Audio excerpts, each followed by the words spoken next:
Hello, everybody, and welcome to another MECLA online event. MECLA is the Materials and Embodied Carbon Leaders Alliance. It's not brought to you with high-speed internet from my office, I'm very sorry, but bear with me, I'm not the main speaker. We have two outstanding speakers coming, and I believe they have better internet access than I have today. So welcome to this MECLA event. We have 360 registrations. As usual, we will be recording this, so those who can't dial in right now can watch the recording later. To start, I acknowledge that I am on Gadigal land of the Eora Nation. Wherever you are around Australia, we're all on Indigenous land and have plenty to learn from traditional owners of our country. I recognise elders past and present and welcome any Aboriginal or Torres Strait Islander people joining us today. MECLA operates under a firm governance structure. We are in a pre-competition environment and don't tolerate any anti-competitive behaviour. I say that at the beginning of every event because it is so important that we stay on the right side of competition so that we can collaborate for the common good. Please keep that in mind. Another piece of news coming your way, MECLA is entering its fourth phase. And we are making contact with all of our members in the next little while because we need funding. MECLA, we are as efficient as possible, but keeping MECLA going with our secretariat does have a cost attached to it. And so we're reaching out to all of our members and subscribers, asking you to contribute. So keep an eye out for your emails. It's a pretty solid business case. The momentum that we are building up that you'll be hearing about today comes about because of collaboration, and that means all of you. So thank you for your contribution so far. We are now going to ask for some more. All right, so today is a terrific session, keeping us up to date from two of the big components of the embodied carbon environment. Firstly, we will hear from James Elks from NABERS. He's the head of product development there. The NABERS environmental embodied carbon tool is now 6 months old. Can you believe it? We'll hear how it's going and what updates are on the table. Then we will hear from our friend Alison Scotland, who is the CEO of ASBEC. Their policy roadmap was released recently, and that and the issues paper, which has been out for a little while, we'll hear how they've been received and general scuttlebutt from the industry about ASBEC's position and how things are moving around measuring and acting on embodied carbon. We have a Q&A function with this Zoom webinar. Please put questions in there. And in the last 15 to 20 minutes, we will have a discussion with our speakers and hear some off-the-cuff comments as well as their prepared presentations. So with that, James Elks, can I ask you to switch on? I hope your bandwidth is greater than mine today. I'm sorry about that. It's a little bit awkward. But please tell us about the NABERS Embodied Carbon Tool. Over to you. Thank you very much, Hudson. It's just, you've just got a bit of a cruisy vibe about you with that internet. So I think that's a good thing. So embodied carbon, thanks everyone. Thanks Hudson for having me today and for having Alison. I'm James Elks, Head of Product Development at NABERS. And what I've been doing with nearly all of my time for the last 3 years is working on embodied carbon. So what I would love is for some really curly questions. I have got the chat open. There is 130 people on the call, so if you all ask a question, we're never going to leave this meeting, but I can try and answer them. And I find that lots of the questions sort of, once I've answered one, I've answered 10. So, but I encourage you to put some questions in there and make them challenging if you desire. So I'm coming from Darug and Gundungurra land here. I acknowledge that we're probably everyone on the call is coming from Aboriginal lands, or many of us pay my respects to the traditional custodians of the land. I'm going to zip through like the quick NABERS thing. Many people have seen that before. And then we're going to like sink into some detail about embodied carbon. We're going to talk from, how the measurement standard kind of works, what buildings you can measure, how you're going to measure them, how much it costs, where the assessors are, training. We're going to go through that from go to woe, and we're going to do it in 10 minutes, hopefully. So I'm going to speak fast, but I will keep an eye on the chat. So if I'm skimming over something too quickly, just let me know and I can give you a bit more detail. NABERS, as you know, rates sustainability of buildings on a star rating scale. We rate on energy, water, waste, indoor environment, and finally, we can say not soon, but now, embodied carbon. We kind of think about the things that we rate in terms of the types or the sectors or the spaces, and we rate everything from offices to shopping centres, schools to retail, libraries to hospitals. So we can rate kind of most types of buildings, not all buildings for all tools. It's a bit of a mix, but that is what we rate. And we rate buildings across Australia. So these are current ratings. So ratings are typically current for 12 months in each of the capitals. Or this might be a couple of months old, but you get the gist. Even though we're headquartered out of the New South Wales government, we are a national program. And we've been doing this for 25 years. I haven't been doing this for 25 years. NABERS has been here for 25 years. And in that time, what we've discovered is that measurement of energy, of water, of waste, of indoor environment quality, of embodied carbon, probably, measurement leads to improvement. Now, this graph is basically, the blue line is offices, and it looks at an office rating itself over multiple years. And what we've done is taken all the offices in the database, all the ones that aren't doing much, the ones that are doing a lot, and just taken the average. And what we know then from this graph is that a building that rates with NABERS for 10 years will see emissions reduction of sort of about 33%. And, you know, this graph is going down to about minus 45% of energy, which is very rapid when you look at it international context. Shopping centres, 8 years, 39%. Buildings need to do a few things for net zero. So they need to keep reducing their energy usage, so just use less of it. They also need to eliminate on-site fossil fuels, so that largely means to electrify their buildings so that they can take advantage of the decarbonising grid. And they need to tackle embodied carbon, so the building of the building and then the operation of the building. So we've been doing operations for 25 years, right, especially energy. But what we realised is actually we are tracking that transition to a greener grid, but what about the actual construction of buildings? And so that's why we've decided to sort of tackle embodied carbon in the same way that we look at other things, other environmental indicators, which is to say, let's measure it, verify it, and then be able to compare to know if what you're doing is good or not. So 3 years, 350 organisations, from the people building buildings, designing buildings, providing products for buildings, policymakers, etc. And what we agreed through a lot of that is that actually the biggest thing to start with is upfront carbon. So embodied carbon is kind of everything from raw materials all the way through to construction, through the use and repair and maintenance of those materials, and then getting rid of them, disposal, end of life. But what we are looking at is upfront carbon. And we're doing that because, you know, upfront carbon, by the time the building's built, that carbon is in the air. And it's the most of the carbon, and Alison, this is a stat from Alison's report, about 65 to 75% of all of the embodied carbon is actually upfront carbon. So if we can attack the biggest thing, the most immediate thing first, that's what we want to do. We're also calculating whole of life carbon in our calculator, which you can download now on the website. So you can make decisions based on that, but the actual certification or the star rating is made based on upfront carbon.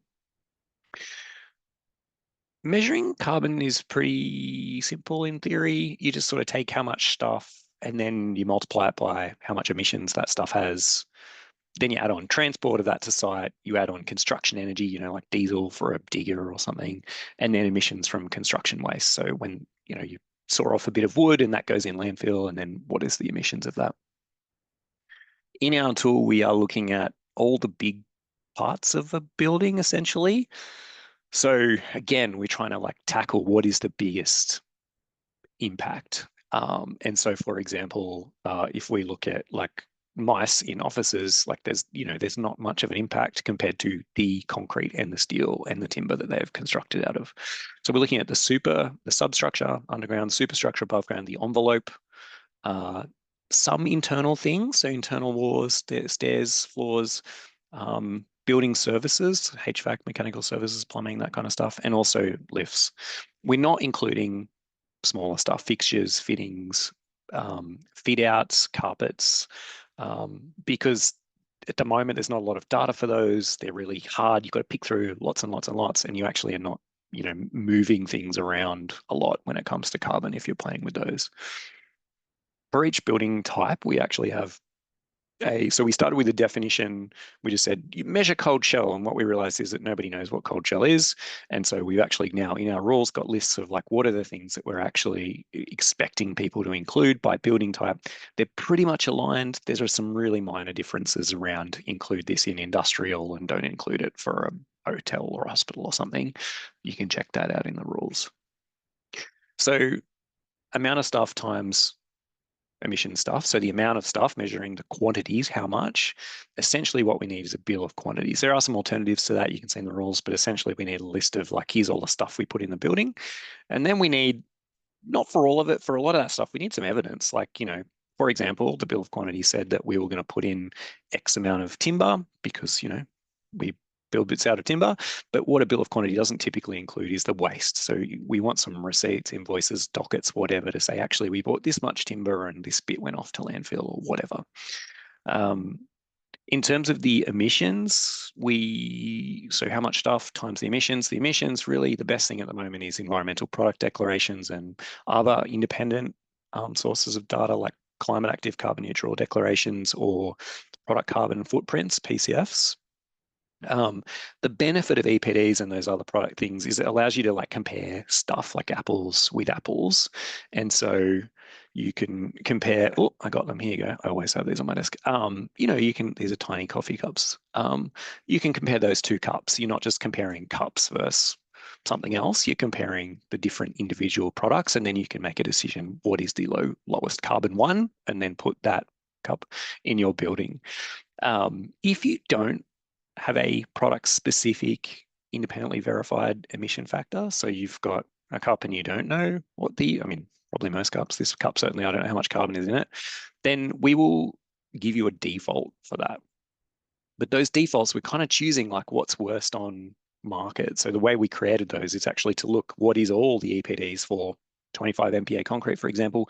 What's the worst? If you can't prove that you're using this really fabulous low carbon concrete, we're going to give you kind of like a worse one to really encourage you to use measured known emissions for products. That default emissions database you can also download now. You can use that for whatever you want. It's free to use. You can use it for your NABERS rating, ideally. And what it sort of looks like is basically, different categories of materials, concrete, steels, etc., and then like a number that you can use as a default for those. Rating requirements. So you can sort of rate most building types. I previously said we hope that you can rate anything with 4 walls and a roof, but it turns out that's really hard to define. You pretty much can, like offices, shopping centers, hotels, apartments, retails, galleries, hospitals, library, like there's a lot on the list where you can rate. But not all of them are going to get a star rating. So most of the key types of buildings at the moment will be able to get a star rating: apartments, hotels, offices, retail stores, warehouses, residential aged care, mostly. Most of it can get a star rating, but there are some things that we're not sure. We don't have quite enough data and evidence for yet. And so you can still get a certified kilograms of CO2e per meter squared for that building, but it won't then say, hey, that means 5 stars. Eligible buildings, you've got to be one of the buildings that we rate. You've got to be building a new building. Partial rebuilds can be eligible, depends on how much of a partial rebuild, because we don't want someone just like replacing a window and being like, ta-da, look, we've rebuilt our thing and it's got no carbon because it was just the window. It's for buildings that have been constructed, so up to 2 years post occupancy certificate. And then you've also got to have, your evidence and your bill of quantities and all that kind of stuff to hand over, and so we can make the assessment. You can do multiple buildings in a single rating if they're like, imagine you've got like a big thing with a podium and bits, poking out here and there. You can also rate that. Now, what we correct for, so star rating, like what is the star rating based on? It is not just 500 kilograms of CO2e per meter squared is good and 600 is about or whatever. It's not purely based on kilograms of CO2e per meter squared. It's based on that, and it's based on how much car parking area you have, the building type, and the height of the building. So there's a few things in there, which means we can't just sort of say blanket, this many kilograms is good, or this many kilograms is 3 stars, and this many kilograms is 5 stars. For example, 22 office tower without parking, we would expect 3 stars would be 652 kilos of CO2e per meter squared. But if you were looking at a 10-story apartment with parking, we would expect 3 stars to be 565 kilograms of CO2e per meter squared. So you can see that they've kind of, without trying to unpack the algorithm in detail, you can see that basically you've got to put a bunch of inputs in. We're then going to predict, what would 3 stars look like, and it's going to depend. Getting a rating, this is what you get. Whether or not you have the stars or not, you get this lovely certificate you can post on the front of your building. The way it works is once you've collected all that information that we require, you'd engage a NABERS assessor, and their role is to actually help you go through that process of putting all that information, taking your bill of quantities, putting it into our tool, and then submitting it to NABERS. Anyone can become an assessor, but the exam is really hard. We've had our first exam. I don't know if it's closed yet, but basically people are going through that at the moment. Last slide. One thing and not many questions, I'll note that. So obviously this is answering all of your questions, or you're just trying to think of really hard questions for me, and I look forward to those. One important thing, so if you drop down to the bottom there, the cost of an embodied carbon rating to NABERS is between $3,500 and $4,500, depending on if your building is small or large. But that's the as-built certification. So you get that certificate, you can put that up, you've got a particular star rating or kilograms of CO2e per meter squared, like that's happy. But what we know is that, there's not a lot of point in just building whatever you're going to build and then getting certification at the end. You want to be building in the thought of where you're heading right from the very start, because, the biggest changes you can make are in design, and then in procurement, and then, if you've already built the building, there's nothing you can really do because those emissions are in the sky. So we also have 2 products, a commitment agreement for embodied carbon and an agreement to rate for embodied carbon. So agreement to rate for embodied carbon, that just sort of says, hey, we're going to get a rating when we're finished. Doesn't really allow you to do anything except say, aren't we great? We're going to measure our emissions at some point. Commitment agreement for embodied carbon is a much more rigorous process, and it allows you to say, when this building is built, it is going to be X number of stars, 3 stars, 4 stars, 5 stars, whatever you want. And to ensure that that's actually true, we go through a bit of a peer review process where you we think we're going to hit this, or what are your assumptions? Do we think that's realistic? And then once we've said, yep, we're happy, you're going to hit 6 stars, well done, you can then advertise that to potential tenants or whoever as you're actually constructing that building. And then once you're done, then you're actually getting your actual full embodied carbon rating. So that's essentially how it works from a NABERS perspective, but I guess how we are expecting it to work and how we're already seeing it work is that people are downloading the calculator, they are right at the start during design, and they're starting to punch things in and start to make decisions based on that. Ooh, why are we building it out of this? What if we change it to this floor plate spacing? What if we did that or this? Or what if we replace that material? What if we got an EPD for that product? And starting to actually use carbon as a design constraint in the process of designing and constructing a building, which is what we want. Well, we actually don't care so much about that. All we want is to reduce greenhouse gas emissions in the sky. So however we can do that, which we think is through this process, we will be really happy with. So that is it for me. Hudson, there are some questions. Should I go ahead and answer those now, or should we pass to Alison? Because I feel like, we have the tool, it's built, it's ready to use. Now we need the policy in place to really encourage and for embodied carbon measurement and all the other things to flourish, so we can see less carbon in the sky.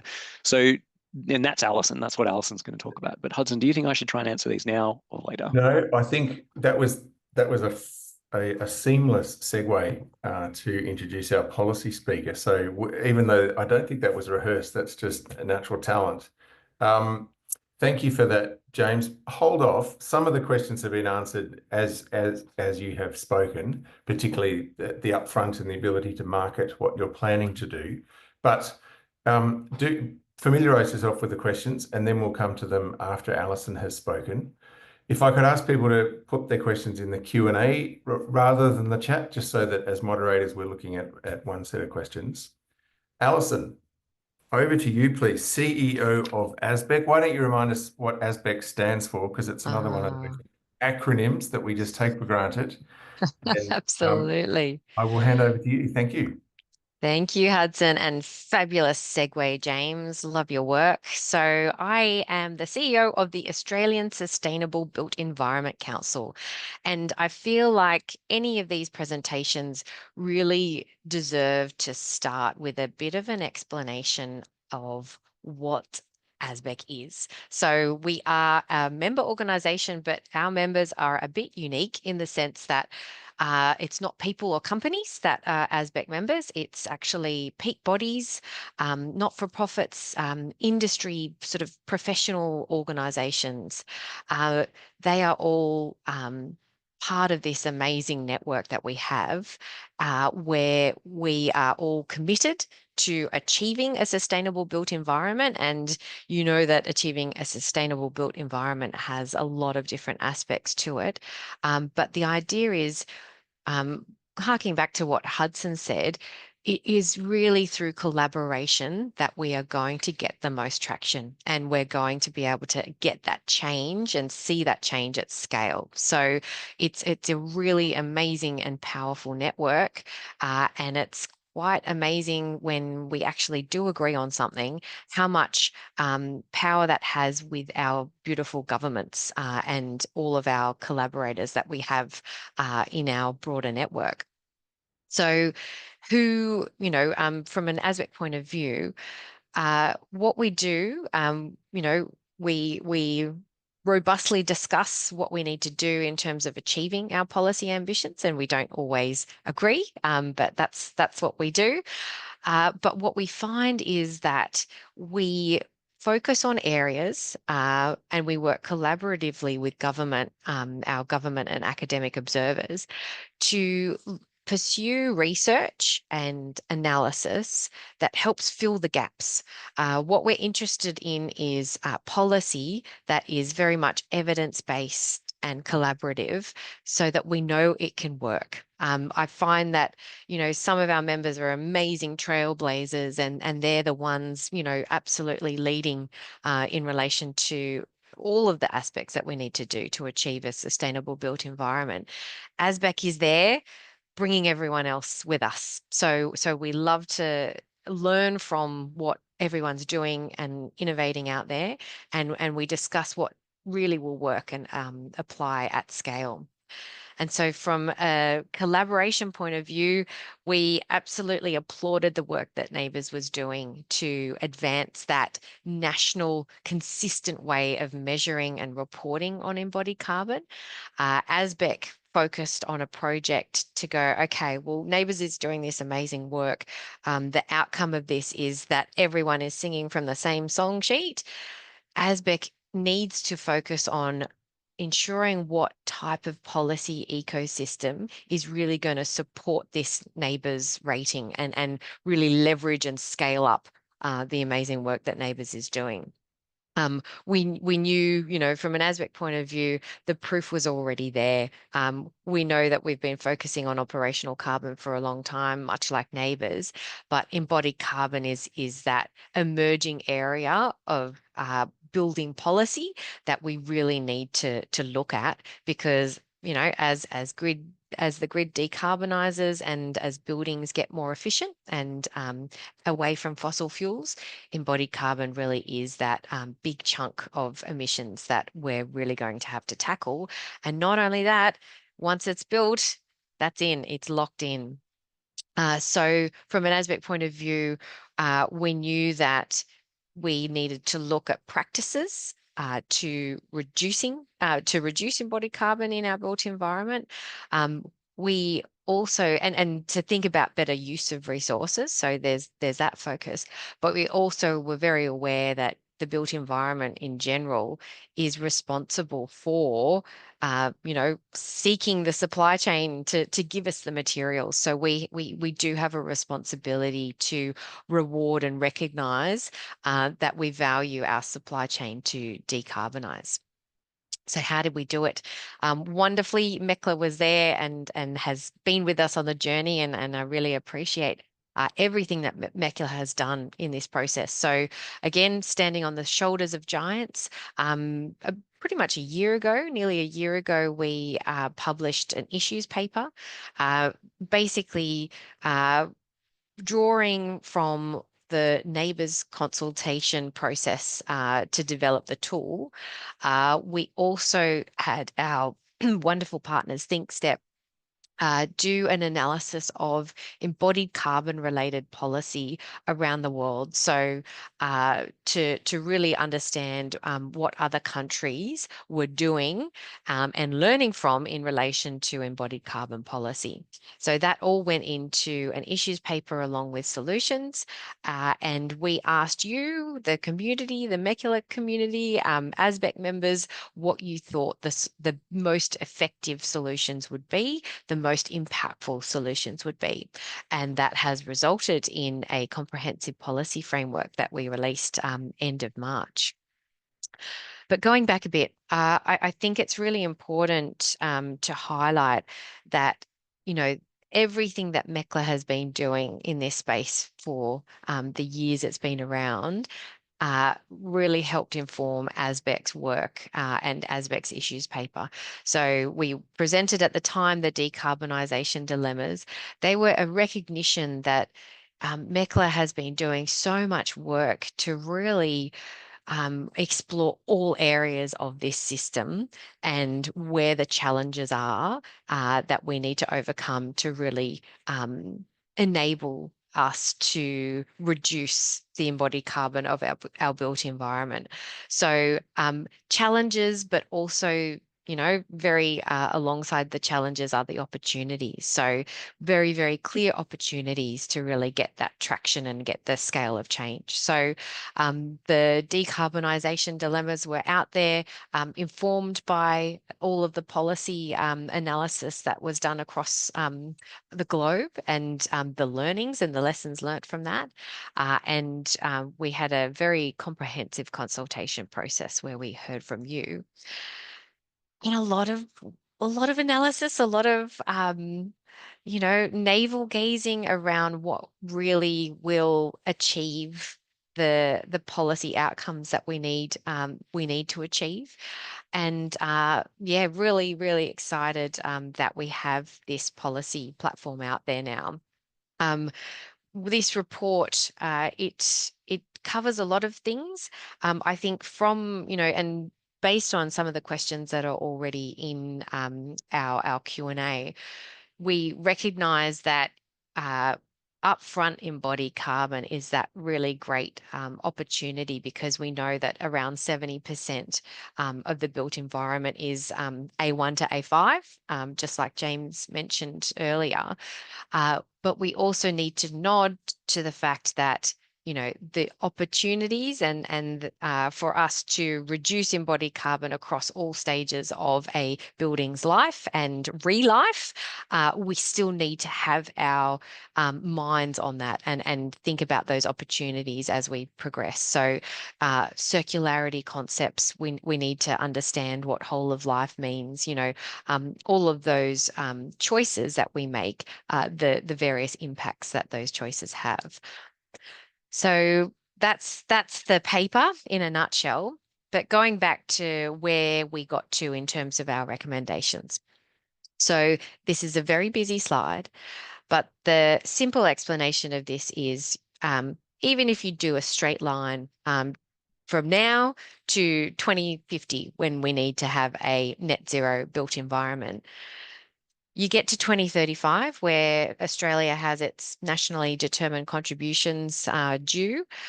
We know that from a built environment, embodied carbon point of view, we need to reduce by around 60 to 75% of our built environment's embodied carbon, upfront embodied carbon. We know that the various material decarbonisation trajectories they're doing a great job, and there's a lot of work going on to decarbonise our supply chain, but that's not going to get us there. So what else are we going to need to rely on to achieve that reduction, the emissions reduction? We recognise absolutely that decarbonising our supply chain is very, very important, but that is really just one lever in a complex recipe of actions that we need to take to reduce upfront embodied carbon. So the levers are on the screen there. So as I mentioned, the dark blue one is, scaling up the supply chain decarbonisation, which I know that MECLA is very much focused on. So if you want to know how to, absolutely go to MECLA for all of those solutions. But we also recognise that right now we can reform our planning and procurement to encourage and incentivize low carbon products, low carbon projects, low carbon decisions, the avoid mentality. We also realize that the way we design really has an impact on embodied carbon. I know the GBCA will probably be sharing a report that they recently produced in relation to homes and the amount of upfront embodied carbon that goes into homes. Building size has a big, big impact. So let's think about the way we design. Let's think about the way we use our resources. And the other, last but not least, is transitioning to fossil fuel-free transport and construction.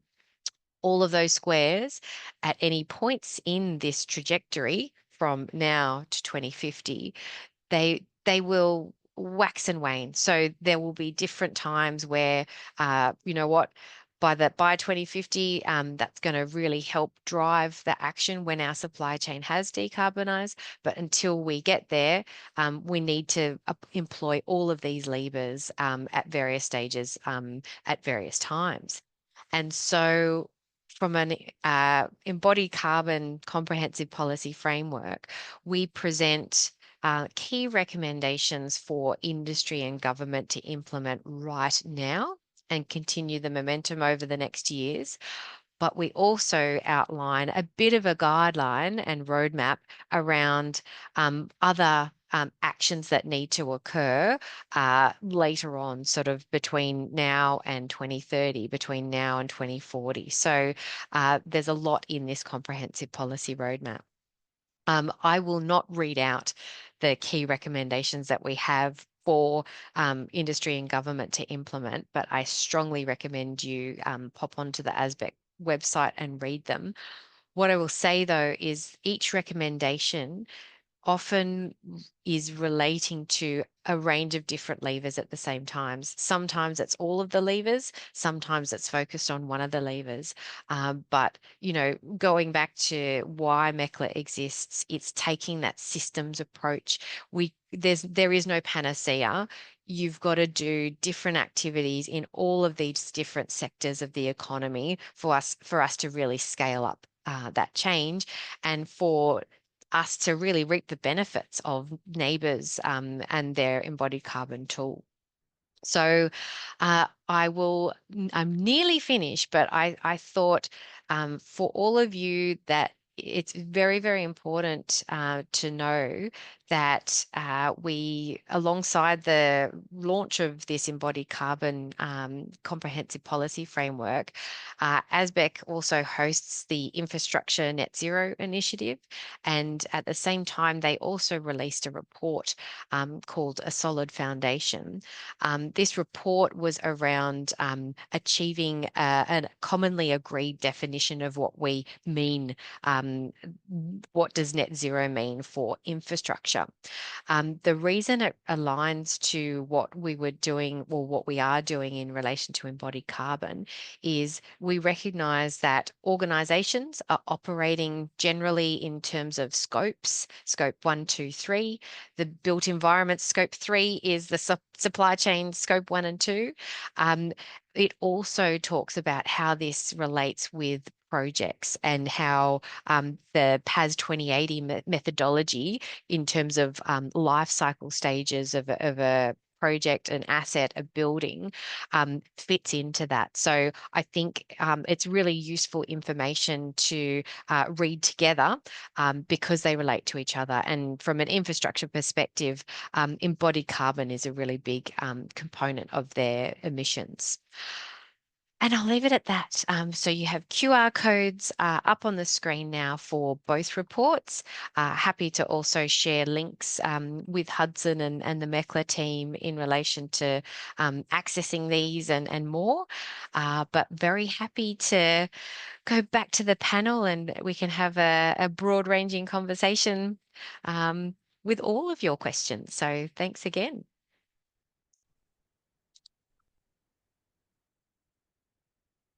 Thank you, Alison. Systems change. There's a term I've heard quite a bit about.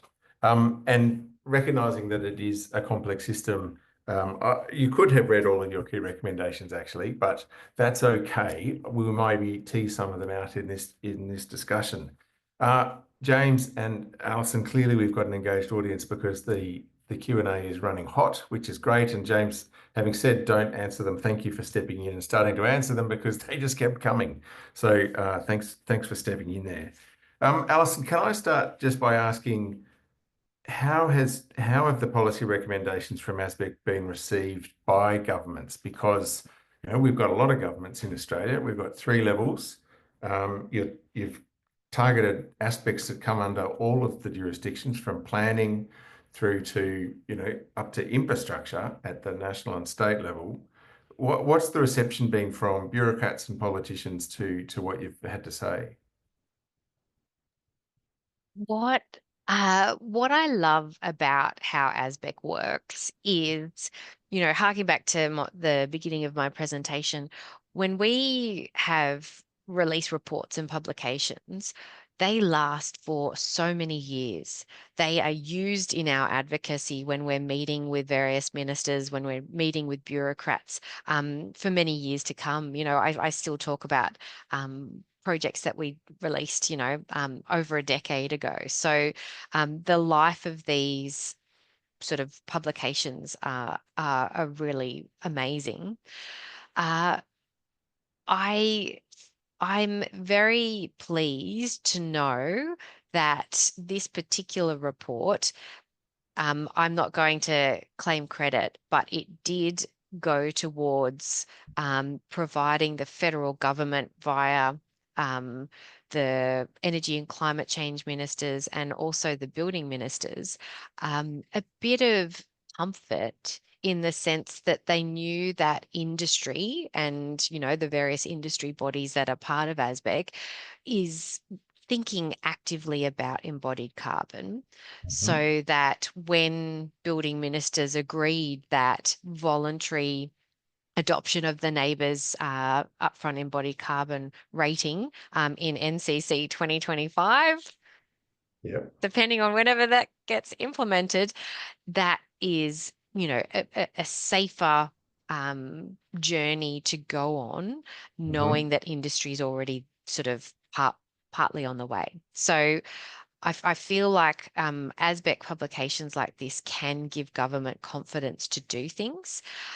It also means it gives me a bit of leverage to be annoying. So one of our recommendations does relate to the fact that we know that basics, they were amazing and New South Wales was trailblazing in terms of embodied carbon.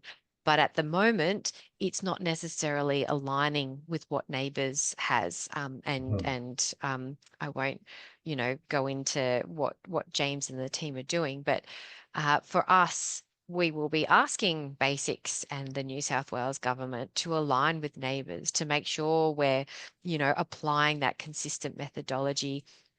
We also know that James and the team at NABERS have been working wonderfully with Transport for New South Wales and Infrastructure New South Wales to ensure that, again, the consistent measurement methodology and approach. And, because you think about infrastructure, it's not just roads and rail, it's hospitals, it's schools. They're considered infrastructure too. So we need to be talking about the same things, agreeing on the same approaches. And this report, I'm really pleased to say it has recommendations for both buildings and infrastructure, and really excited that it's that sort of comprehensive approach. Great. Alison, thank you. Now, James, you've actually answered the question that I was going to throw at you about NABERS being aligned to ISO and ENC frameworks. That's good of you. Yeah, look, the short answer is yes, we are. And we spent quite a lot of time because people are like, please don't go off and do something different to what already exists. So we were very careful to align with EN 15978, which is the buildings one, and BISO, I'm not going to read numbers to you, but we aligned with the international frameworks for measuring embodied carbon in products and buildings. Yeah. Now, I appreciate that it's difficult for New South Wales residential using the BASICS tool. BASICS has a history that has brought it, I suppose, along a slightly different pathway, and at the moment isn't totally aligned methodologically with NABERS. What does that look like to bring that into alignment, if you can answer that? So what happened is BASICS were like first cab off the rank. They were really fast picking up embodied carbon and launching it, which is fabulous. But what it means is that, and we were a bit slower, and so we're just a little bit different. But I think zooming out of BASICS v NABERS is really important in this discussion, which is to say, what do we think economy-wide is going to drive decarbonized residential buildings? And I don't mean apartments, I mean like homes, like I mean a house, like houses, I mean, if we consider that apartments kind of fit into commercial building practice. And I don't know the answer to that. I've certainly heard of a lot of opinions. I've read a lot of papers. Everyone lives in a house, right? So there's lots of opinions on what's going to drive that. And I don't know. I'm not actually sure that we know what is the way to actually get buildings built with less embodied carbon, because you could attack it from the construction code and say buildings can't be bigger than 100 square meters, and then wow, you're going to reduce, I think the average at the moment is 220, so you're going to reduce it by more than half, like that. That's not going to go down very well. Or you could sort of make the assumption that if we attack all of the industrial sector through building really low carbon commercial buildings, then all the default concretes, the cheapest ones, are going to be the low carbon ones, and then houses are just going to use them. I think that might be quite a long bow to draw. Or it might be that something like measurement during planning is really important.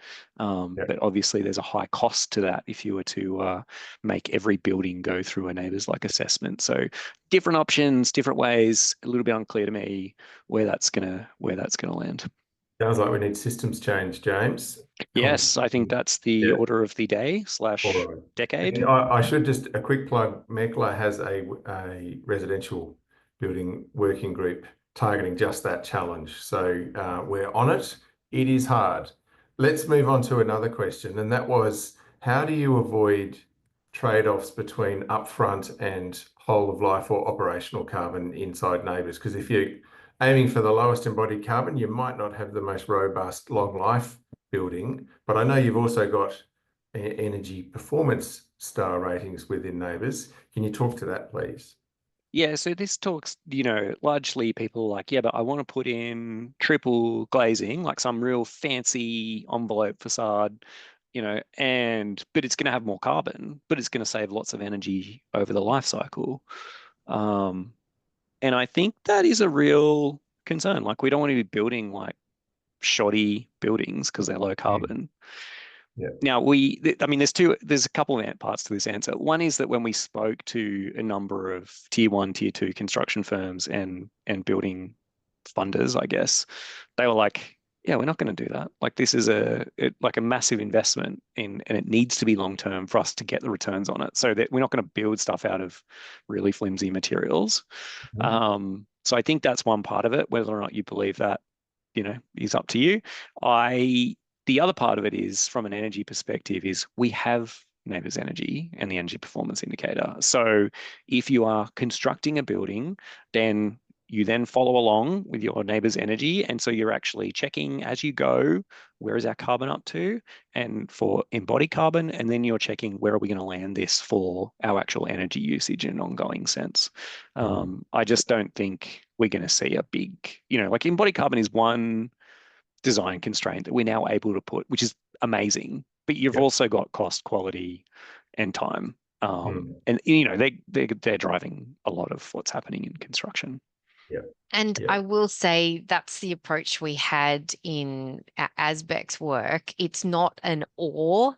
So you don't use embodied carbon as a trade-off for meeting your minimum expectations around energy performance, around quality, around structure, around fire. So it's a yes to all of them, but you're also considering the impact of your decisions. So I think that's really important. Right. So Hudson, sorry, James. Yep. No, sorry. You finish. I just had a question I wanted to ask myself. Oh no, I was just going to come back to that recurring theme around systems, because clearly time, cost, quality, and carbon are all important, but then functionality, safety, and so on are other design criteria. It's about having it accurately measured in the mix. And I'm going to use that as a segue to start asking about accuracy of data. The chart you showed of, bringing that management idiom that if you measure it, you can manage it. If you manage it, you can save money, save carbon. That chart showing how, as NABERS has been taken up, performance has increased through energy efficiency over time. That speaks volumes to me. But how do we know? You mentioned EPDs and product carbon footprints and so on, but what confidence have you got, and how do you see the measurement of carbon improving, progressing as time goes on? Well, I mean, look, we've got 167 people and 360 people registered from across industries, and I think that is the starting point, right? Is a bunch of people who are interested enough to turn up right now, and that will turn into more and more people that can actually do things about this. That's what we saw through 25 years of NABERS. Like, forget the chart, but just when NABERS started, things were like messy. Stuff wasn't metered. People didn't understand what was driving energy usage. You had the heating fighting the cooling, and like buildings kind of can be incredibly inefficient. And through step by step, like time, I would just say time and curiosity, and a way to plot a trajectory. People were able to investigate, find out what was going on, start sharing that. They moved to different companies. Oh, we did this. And it's not something that, we kind of need it to happen overnight. I think, given the climate emergency, it's not going to happen overnight, but it's going to happen fast. And certainly what we've seen is we expect embodied carbon to be adopted much more quickly, because there is so much awareness of carbon now compared to energy in the kind of early 2000s or late 90s when NABERS started. Fair enough. You were going to ask me something and then I talked over you. Well, I was going to ask me something because I've had a few questions, and I think it's something that comes up. It comes up a lot. So let me know. But there's been a few questions around carbon storage, and carbon. I think indirectly around carbon offsets. So I was wondering if I could just give 2 minutes on that Please topic. do. And we've recently seen, with court action against a large energy retailer and its claims around offsets, it's a problematic part of the puzzle. So very keen to hear your thoughts, and then maybe Alison as well. Yeah, so I guess let me just tell you what we are doing. So we have the star rating, and that's just purely based on the emissions that are in the sky. Like, forget sinking them into a tree or, like offsetting them, just that's emissions in the sky. So how efficiently can you design and build? And the star rating does take into design and construction. It's not just purchasing better materials, it's also doing better design. We have two other indicators. I just got the team to send me an actual example certificate, which I am sharing now. 4.5 stars, upfront embodied carbon. Ta-da! That's just the emissions in the sky. We have these other two indicators. One is telling you how many emissions are stored in that building, like how much carbon is literally stored in that building in the form of timber, because trees grow, they suck in carbon. They're about 50% carbon. So if you put a timber in your building, then you're storing that carbon literally in your building. But you're only storing it there for as long as your building exists. So so that's why you have a separate indicator that says basically how much carbon is stored in your building. The other indicator is offsets through climate active certified building materials. So if you are purchasing like a climate active carbon neutral certified brick, for example, it still has emissions, but they are being offset. And in this indicator is where we're saying how much of your building materials are offset through climate active. The reason that we've separated these three things is because people kind of want to make their own decisions about what's important. For some people, it's just going to be like pure carbon in the sky. Other people are kind of like, well, that's difficult for this building for whatever reason. We want to get lots of timber in it. And, architects love timber at the moment. It's very fashionable. It's fabulous. And then other people are like, well, we actually want to buy a lot of carbon neutral products and put those in the building. This just allows them to make those decisions. And those decisions are then kind of displayed and they can be rewarded for those or incentivized through policy and things like that. But I guess what I'm trying to say here is like, depending on, no matter your feeling on these things, the point is we should be making them clear to the user so they can then make decisions about, what they want to be seeing in buildings. Okay, that makes sense. One more question for you. You mentioned interiors isn't included at the moment. Now, MECLA has talked about the fact that a fit out is for a relatively short period relative to the life of a building, and in the life of a office space like the one I'm in now, this fit out will probably replace 4, 5, maybe 6 times in the useful life of the office tower. More. Eventually, that starts to add up. And I know when I was a guest of the Green Building Council in their lovely Barangaroo office, their fit out is fit out as a service. So they don't own it, the building owner doesn't own it, but they've essentially leased the fit out as an exemplar of another way of looking at it from a circularity point of view. Do you anticipate fit out will become part of the tool? Yes, absolutely. So the short answer is we need to do something about fit out. GBCA has already started looking at fit out and how that's going to work in Green Star. And it often works like that. Green Star will start with something and then we'll pinch all of their great ideas and package them into a NABERS-like tool. We're friends. We do that in a friendly way. But I think, to your point, like the average fit out churn in Sydney is like 5 or 7 years. It's short. And a lot of the times at the end, those materials are fine. Like there's nothing wrong with them. In retail, it's the same. And they've got across both, they've got these horrible make goods where it's like, we've given you an empty space. And when you leave, we expect to walk into an empty space. And so you have people coming into these retail stores or to these office towers and bulk chucking stuff into the bin, literally, stuff that's perfectly fine because of these, those issues. So it's a massive issue. And we heard from the property industry, it's kind of like from their perspective, it's like the next thing that we should be looking at and addressing at NABERS. And it sounds as though there's a contractual change needed as well as a process change so that the make good could well accept actually what's there is great for the next shop owner or for the next office tenant. I mean, I think, a lot of the time it's preference, like you get a new high-end tenant in town and they like, Alison, she's got heaps of green. She likes green. She wants the green carpets, everything else is, chuck out that brown carpet and put a green one in. And that is reality. It's largely driven by trend. So I think there's a lot that needs to happen in that space for people to change their behavior. My university campus had bright green carpet and I'm still scarred. So Alison, you can keep your green carpet preferences. Hey, to you though, Alison, what's the biggest lever? You said there's no panacea. We often say there's no silver bullet, but planning and procurement to me seems still largely untouched.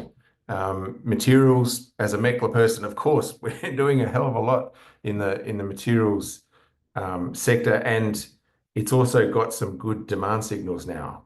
But maybe I'm starting to answer the question for you, and I should shut up. But where's the biggest lever? There is, everyone's seen this diagram in various forms, and it was in both the ASBEC issues paper and the final paper, and it's around the opportunities, the decarbonisation hierarchy. So, oh wait, is it that way? So basically the opportunity at the very start, at the concept, at even, the thought process, that's where your most significant opportunity is to reduce embodied carbon. Sure, build nothing, that's reasonable. I think from an Australian point of view, if we think about the number of houses that government has committed to, building to service our growing population, that build nothing option might not necessarily be appropriate, but at the same time, part of that is whether you consider adaptive reuse, whether you're renovating, all of these other potential options, or is it building more homes, let's say, but with a smaller, smaller homes, or more townhouses, things like that. And not only that, if you're thinking in a systems point of view, urban planning, so more sort of condensed homes together, so you actually require less services like roads and rail, things like that. So we're talking about a systemic point of view. Those are the very, very significant options to avoid carbon altogether, and avoid even having to think about, oh, how do I measure, how do I get an EPD for my product to measure it, so before you even get to the NABERS process, that's a huge opportunity. And again, why ASBEC highlights the circular economy framework out there, produced last year. Some of those circularity principles about, sweating assets, keeping assets or homes or buildings or offices in use for longer. Again, a really important aspect of what we're talking about in relation to those opportunities for reducing carbon. While I've got you there, Alison, you mentioned that ASBEC is now taking on infrastructure net zero. Now, the commercial sector in Australia, commercial buildings, is actually one of the leading cohorts around the world. Green Building Council has done tremendous work with that sector. One of the questions in the chat may be a little bit provocative, but it's saying, how do we accelerate progress of infrastructure to catch up with buildings? What are your thoughts there? And James, if you could add your thoughts afterwards. Yes. So what I'm going to say might be slightly controversial. And I am going to, oh, why not? It's a MECLA webinar. We love these things. I will say that from an embodied carbon point of view, it's been really wonderful to see infrastructure almost leapfrog buildings in their maturity and response to reducing embodied carbon emissions for infrastructure.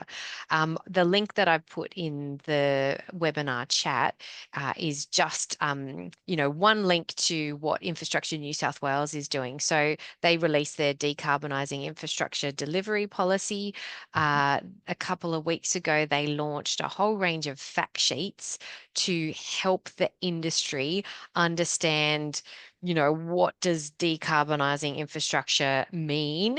How do I reduce it? What are the processes that I need to go through at the business case, at the planning, approval, design, procurement stage, and at the construction and practical completion stage?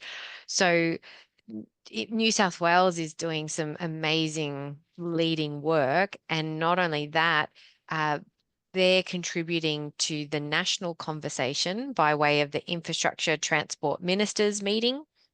So the ministers and the senior officials are really taking heed of not duplicating and saying, okay, well, you're leading here in New South Wales. Let's take this and try and adapt it nationally. Victoria, you're doing a great job here. Let's bring it into the national approach. And so the work and the leadership that all the states and territories are doing are actually in the Solid Foundation report, if you want to learn more about just how active infrastructure is going. Hey, thank you for sharing those links, and also reminding people you've also shared the links to both your reports in the chat side of the communication. So thank you for that, rather than having to send the QR codes again. I've just realized we are out of time. So one call to action. I love to finish with something positive and something active.